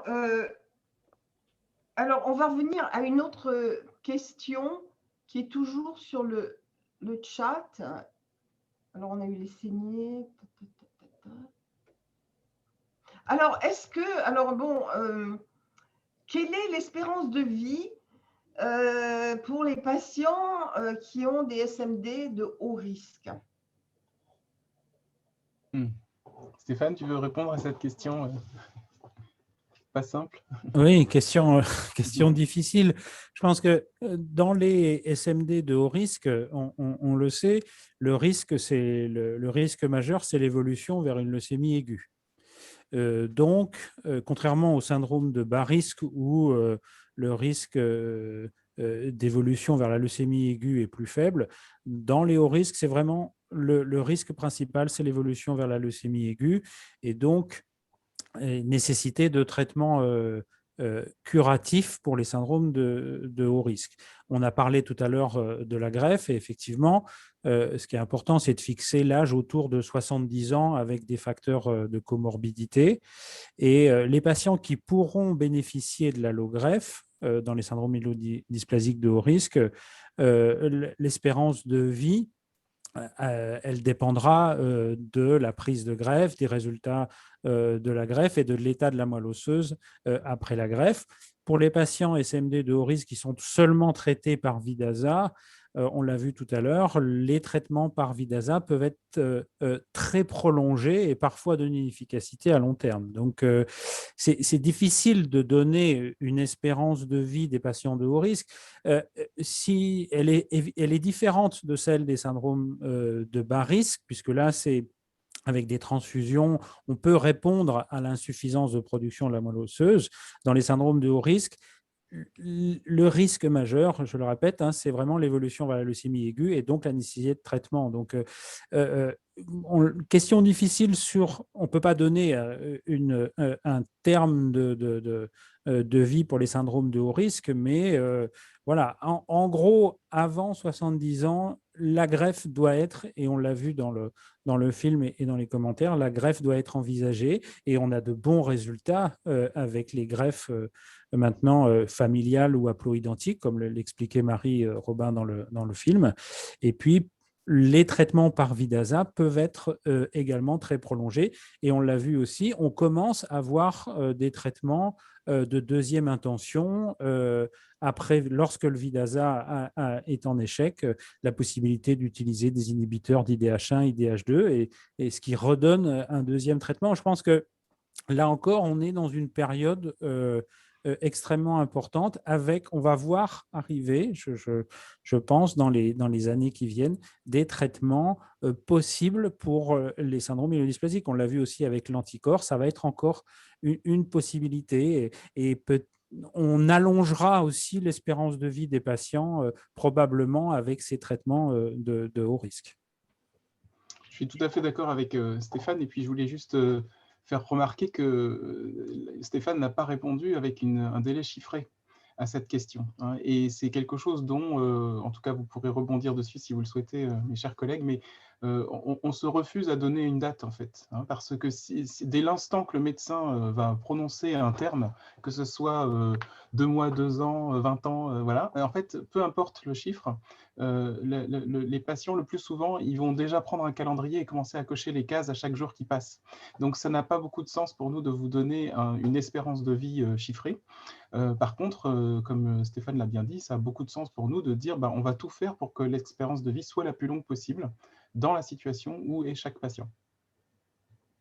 Oui, alors effectivement, on voit qu'il y a des progrès qui sont faits, il y a des recherches extrêmement intéressantes qui sont faites, mais nous, en tant que patients, c'est vrai qu'on trépigne parce que si je prends l'exemple du luspatercept, le luspatercept, ça fait plus de 5 ans qu'on en parle, ça fait 2 ans qu'il est disponible aux États-Unis. Il a été disponible en Allemagne 49 jours après l'autorisation de l'agence médicale européenne. En France, on va peut-être l'avoir avant la fin de l'année, mais les délais qui existent entre ce qu'un médicament peut faire et lorsqu'il se heurte à toute l'administration et à toutes les machines compliquées de l'administration française, pour des patients, c'est très frustrant. Alors, je veux juste répondre. C'est pas que une histoire d'administration, et notamment là pour le luspatercept, le laboratoire est en partie responsable de ce délai très important. C'est-à-dire que c'est des laboratoires qui vont chercher à se développer dans les endroits où ils vont avoir du gain sur investissement. Et donc aux États-Unis, le mode de fonctionnement est différent. Si votre assurance vous permet d'avoir le médicament, vous aurez le médicament. Et donc du coup, les autorités n'ont pas à se prononcer sur le prix du médicament. C'est le laboratoire qui définit le prix du médicament. Et donc du coup, ça a été très facile pour eux de le développer aux États-Unis. On a l'autorisation de mise sur le marché européenne. Ce qui n'est pas encore défini, c'est le prix. Et c'est souvent des négociations qui sont compliquées avec les administrations. Et l'autre chose, c'est que le laboratoire n'était pas pressé de le développer en Europe parce qu'ils avaient déjà tellement de difficultés à produire le médicament. Et donc, ils ont d'abord commencé à le développer aux États-Unis parce que c'est un médicament qui est difficile, malgré tout, qui est un anticorps qui n'est pas facile à fabriquer. Et donc, ils n'avaient pas la possibilité de le développer partout. Donc, ce n'est pas que là une histoire d'administration. C'est aussi un peu du rôle des industriels qui parfois, et c'est eux aussi qui ont beaucoup communiqué en Europe sur ce médicament et qui ont fait qu'il y a une espèce d'attente importante.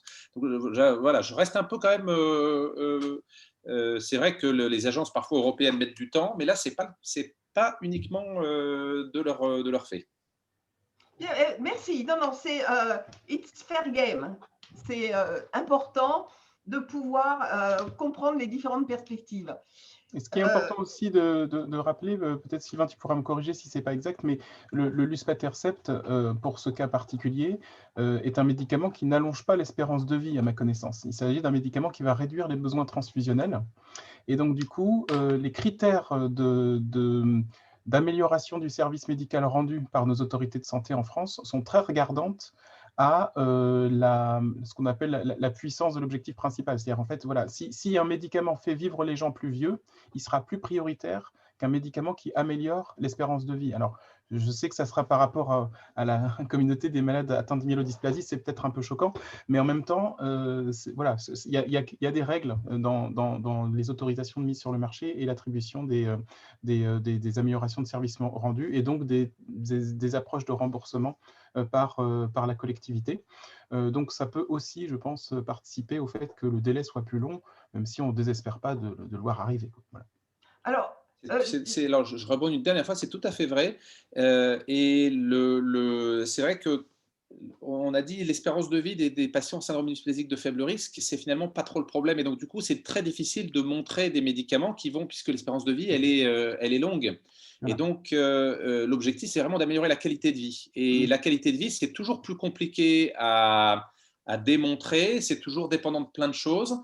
Et du coup, les autorités ont aussi beaucoup plus de mal à mettre un prix sur des choses qui améliorent la qualité de vie. Donc, on sait que le fait de diminuer les transfusions, ça diminue aussi le coût des hospitalisations, etc.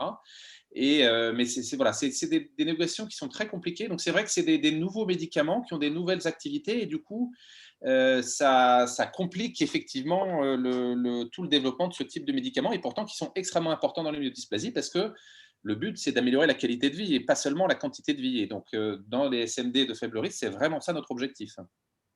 Oui, alors, deux réponses. Dire que le luspatercept n'augmente pas la longévité, la survie globale, comment est-ce qu'on le sait? On n'a pas suffisamment de recul encore. Tout à fait, Jacqueline. Alors là, vous avez parfaitement raison. Hein, et même, je pense que pour les chercheurs qui ont développé cette molécule, c'était même très compliqué à démontrer dès le début des études. C'est-à-dire qu'ils se sont mis des objectifs qui étaient est-ce que ça diminue les transfusions, est-ce que ça augmente le taux d'hémoglobine et est-ce que le médicament est tolérable. Donc, effectivement, il faudra encore quelques années pour avoir ce type d'informations en suivant les cohortes qui ont été traitées dans le cadre des programmes de recherche, de manière à pouvoir peut-être apporter une pierre supplémentaire à l'argumentation comme quoi il le faut. Je rappelle qu'on a un précédent avec l'érythropoïétine, hein, c'est-à-dire que les patients qui sont répondeurs à l'érythropoïétine, ça a pu être démontré avec suffisamment de recul, ont en fait une durée de vie qui est prolongée, hein, probablement parce que le fait d'avoir 12 grammes d'hémoglobine permet d'avoir une charge sur le système cardiovasculaire qui est moindre que lorsqu'on est sans cesse, comme disait la dame dans le film, à 7 grammes et demi, quoi. Voilà. Donc, voilà. Mais en attendant que la suivi des cohortes permette de démontrer cet objectif-là, eh bien, comme vous, on trépigne aussi en se disant, bah, tiens, on pourrait peut-être rendre un meilleur service aux patients si on avait les médicaments plus tôt. Donc ça, c'est un vrai problème qui est politique et dans lequel je pense que les associations de patients ont aussi un mot à dire, notamment en faisant du bruit auprès des députés, des agences, des décideurs. Et on a des précédents où finalement la voix des patients a pu faire basculer la décision institutionnelle. Hein. Donc, en tout cas, je vous encourage à vous saisir de ce problème-là auprès des pouvoirs publics. Tout à fait d'accord. Parce que dans les myélodysplasies, la qualité de vie est quand même extrêmement importante, puisque il y a des médicaments, bien sûr, mais alors peut-être aussi dans les recherches, dans les essais cliniques, introduire de plus en plus cette notion de qualité de vie. C'est un petit peu nouveau, je sais que c'est difficile à mesurer, mais c'est aussi important puisque finalement, quand on a une myélodysplasie, une des choses les plus importantes, c'est garder une qualité de vie raisonnable. Ok, donc ceci étant dit, je vais revenir vers les questions qui sont posées. Alors, est-ce que les différents traitements pour les myélodysplasies peuvent entraîner de l'hypertension? Stanislas? Alors, la plupart des médicaments que l'on connaît, il y a l'érythropoïétine, ça peut augmenter la tension effectivement. Hein. C'est pour cela que chez les personnes d'un certain âge, on y va prudemment. Comment dirais-je, les transfusions qui sont quand même un traitement très pratiqué, peut entraîner sur le coup, au moment de la transfusion, une surcharge, hein, une poussée de tension. C'est pour cela que la transfusion est faite très lentement, notamment chez les personnes qui sont connues hypertendues ou qui ont des problèmes cardiovasculaires. Et voilà, le Vidaza, normalement, non. Et puis les autres médicaments, j'en vois pas qui entraînent l'hypertension. Le Revlimid, pas à ma connaissance. Non. Voilà. Je ne sais pas si mes collègues peuvent compléter. Non, c'est exactement ça. Hein. On fait juste attention chez les patients qui ont déjà une hypertension non contrôlée au moment où on introduit l'érythropoïétine. C'est une contre-indication reconnue, mais à part ça, si vous avez une hypertension, on peut vous soigner. Bonne nouvelle. Alors, une question assez précise sur le Revlimid. Est-ce que le Revlimid permet une indépendance transfusionnelle? Vous avez compris. Transfusionnelle, pardon. Mais comment est-ce qu'il agit? Sylvain, tu veux peut-être répondre à cette question? Alors, est-ce que ça permet des indépendances transfusionnelles? La réponse est dans un certain nombre de cas, oui. Alors, il faut différencier deux choses. C'est-à-dire qu'on n'en a pas beaucoup parlé dans les films, mais normalement, le Revlimid, il est utilisé dans un type de myélodysplasie particulier qu'on appelle les syndromes 5Q-. Stéphane en a un petit peu parlé, c'est-à-dire que dans les formes de myélodysplasie où il manque un petit bout du chromosome 5.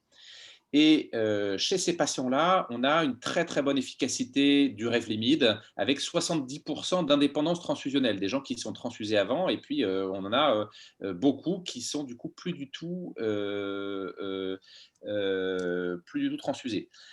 On l'utilise en deuxième ligne, on peut l'utiliser en deuxième ligne quand des patients n'ont pas ce syndrome 5Q-, une myélodysplasie de faible risque qui ne répond plus à l'érythropoïétine, et on peut être amené à utiliser ce médicament en association avec le PO.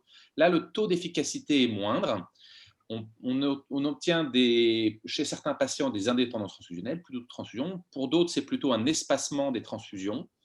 Et donc, du coup, ça marche de manière un petit peu différente dans les deux cas, le mode de fonctionnement, puisque dans un cas, alors le Revlimid va marcher sur une protéine qui, du fait qu'il manque un bout du chromosome 5 dans le matériel génétique, elle est un peu isolée. Donc, du coup, le médicament va être actif sur cette cellule-là et moins sur les cellules qui ont, eux, les deux chromosomes 5, ce qui fait qu'elles vont stimuler la production des cellules normales, entre guillemets, et puis défavoriser les cellules qui ont perdu le bout du chromosome 5. Dans les SMD où il n'y a pas cette anomalie du chromosome 5, ça marche probablement plus par la diminution de l'inflammation et en fait un rôle immunitaire du Revlimid. Donc, on n'a pas tout à fait le même mode d'action dans les deux cas. Ça peut amener une indépendance transfusionnelle, mais c'est aussi un médicament qui a quelques effets secondaires et qui peut faire baisser notamment les plaquettes et qui peut faire baisser les polynucléaires neutrophiles. Donc, c'est un médicament et puis qui peut aussi entraîner des caillots de sang. Donc, c'est un médicament qu'on utilise facilement, mais avec quelques précautions quand même. Alors, une question assez précise. Avez-vous des pistes ou des axes de recherche sur l'utilisation possible de l'hémoglobine d'arénicole? C'est ce projet des Marinas en Bretagne dans le traitement de l'anémie. Alors, est-ce que quelqu'un a de l'information entre Stéphane, Stanislas ou… Non, on a entendu parler de ce produit, effectivement, et on a entendu parler au tout début de la crise Covid, et puis je pense qu'ils n'ont pas reçu l'autorisation en réanimation, mais à ma connaissance, j'ai jamais rien vu autour des syndromes myélodysplasiques et de son utilisation. Ok, parce que je suis allée sur ce site. C'est un site assez extraordinaire, très bien fait et qui semble donner des espoirs assez importants dans tout le domaine de l'hématologie. Mais aucune publication. Non, c'est ça. À ma connaissance, aucune publication dans les syndromes myélodysplasiques. En fait, je pense qu'il travaille autour d'un substitut des culoglobulaires. En fait, exactement ça. C'est ça, c'est exactement ça.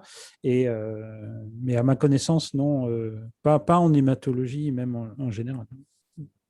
D'accord.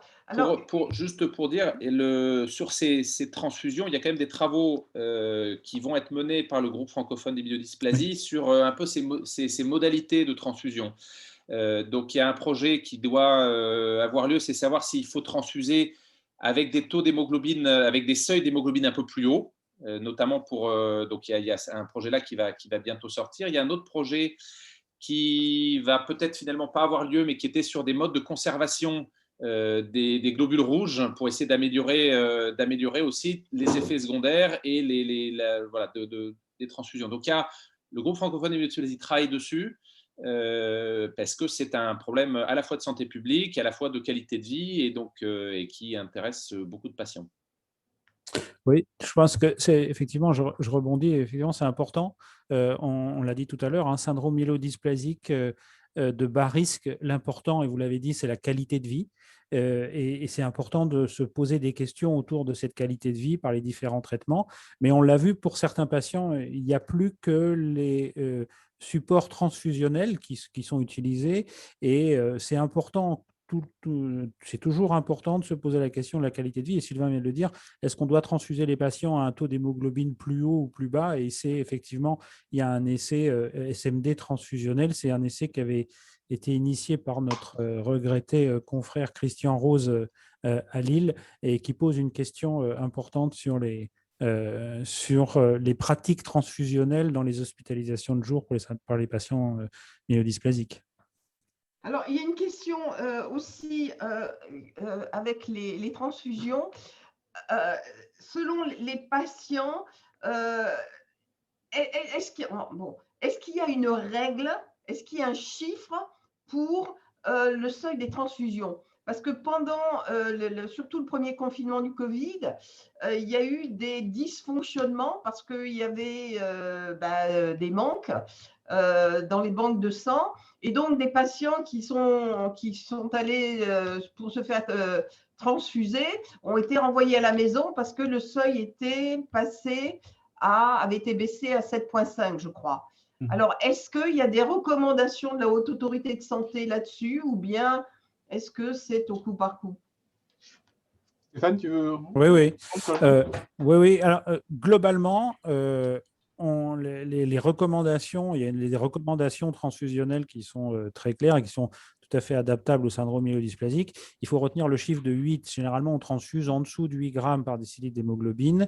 Et ce chiffre, il peut être amené en dessous de 9 chez les patients, en particulier qui ont des facteurs de risque cardiovasculaires et pour lesquels il est nécessaire de les transfuser avant qu'il y ait une souffrance cardiaque. Donc, c'est vraiment 8 et 9. Et effectivement, alors la question, effectivement, elle a pu se poser au tout début du premier confinement où là, la vie était un petit peu arrêtée et on s'est demandé si les gens pourraient aller se rendre dans les centres de transfusion. Mais ça a été de très courte durée puisque ensuite les donneurs habituels ont pu se déplacer très facilement dans les centres de transfusion. Et finalement, le problème ne s'est pas posé, en tout cas, dans ma région, le problème ne s'est pas posé en ce sens-là. Mais effectivement, à un moment donné, on s'est demandé est-ce que si on est en manque de culots globulaires, on ne pourrait pas abaisser les seuils transfusionnels. Mais voilà, ça a été de courte durée et globalement, on transfuse en dessous de 8. Et effectivement, la question qu'on pose, c'est justement pour la qualité de vie. Si on transfuse un patient en dessous de 8, on va le transfuser à 7, 7,5 et en fonction de l'âge, on transfuse parfois qu'un seul culot globulaire et on va le remonter très peu. Ou est-ce qu'on peut transfuser aussi un patient à un chiffre d'hémoglobine plus haut pour le maintenir toujours sur un chiffre d'hémoglobine assez élevé? Donc, c'est une question importante, mais qui doit tenir compte aussi des impératifs de nos hospitalisations de jour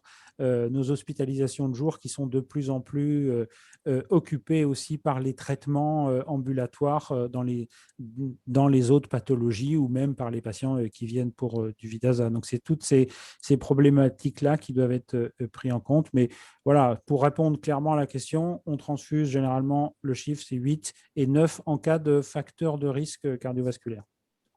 Merci. Alors, juste pour revenir à la question, c'est que c'est vrai que c'est une question qui, pour beaucoup de patients, disent mais pourquoi est-ce qu'on ne transfuse pas à un taux plus élevé? Parce qu'après la transfusion, je suis quand même moins fatigué. Et c'est vrai que c'est une question sur la qualité de vie.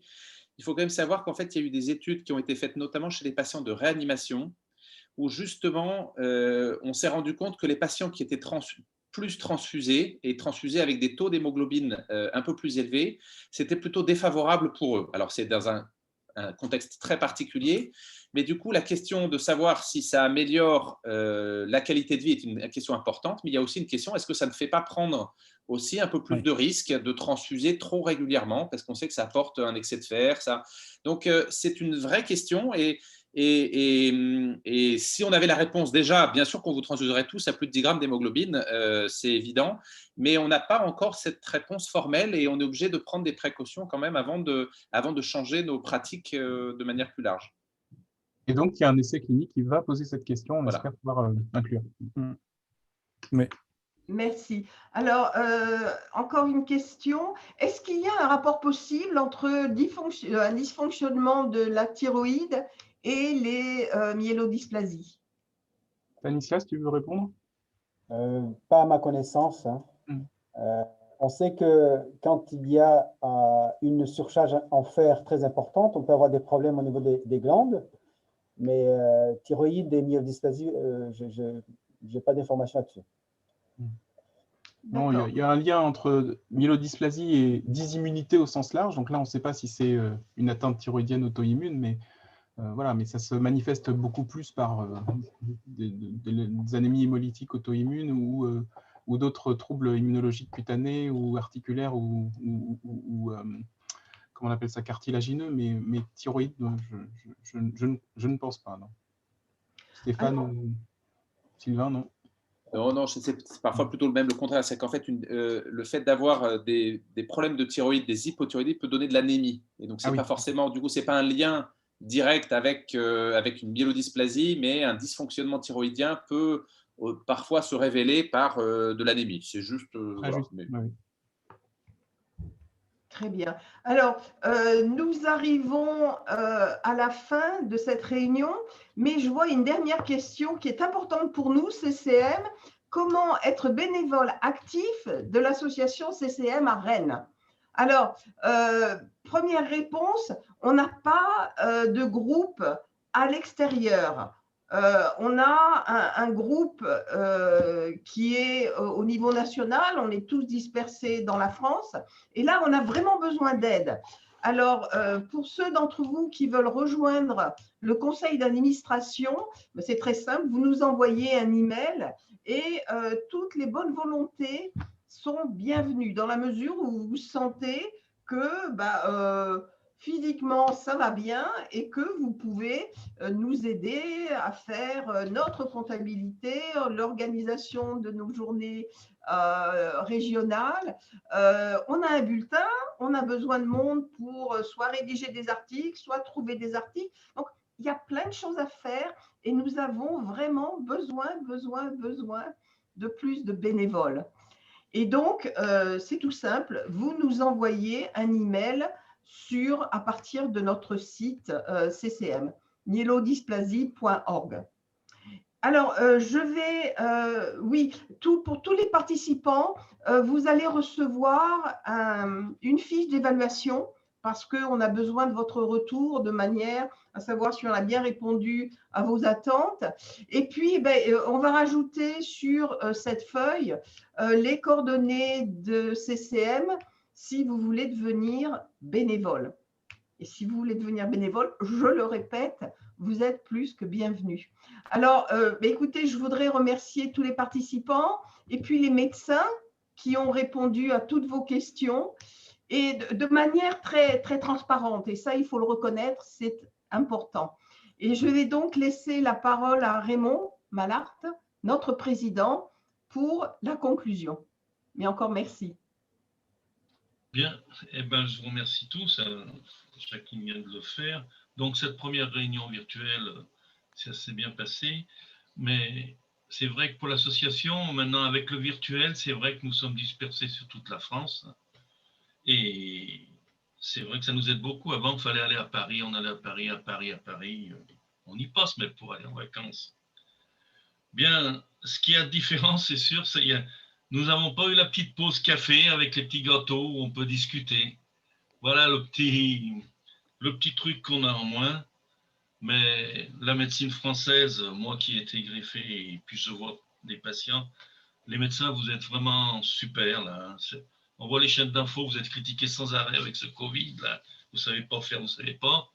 Et on voit que nous, sur notre spécialité, vous êtes vraiment super. Donc, on termine là-dessus et je vous remercie tous. Et puis, c'est les labos, les labos pharmaceutiques qui nous aident quand même à organiser ces réunions parce que ça a un coût important. Voilà. Bien, merci à tous et merci à ceux de l'association et aux médecins.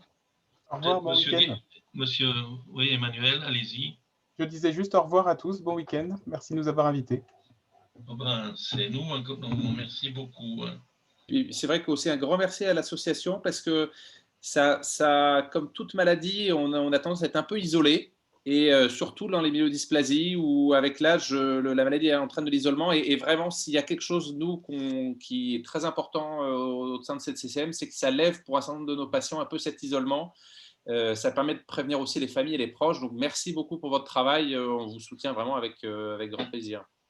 Vous voyez, on utilise les moyens modernes malgré notre âge, hein, parce que la moyenne d'âge, elle est pas sur Internet, mais vous êtes pas mal débrouillés à tous. Hein. Nous étions quand même un certain nombre. Je remercie tout le monde. Merci. Au revoir. Jacqueline, c'est bon? Oui, c'est très bien, c'est très bien. Et ce que je disais pour les Rennais, bon Tour de France. Non, c'est à Brest qui sont. Ah, c'est à Brest, ils ont pardon. pas Oh là là, voulu. oh, j'ai fait une bêtise. C'est une honte pour moi qui fais du vélo.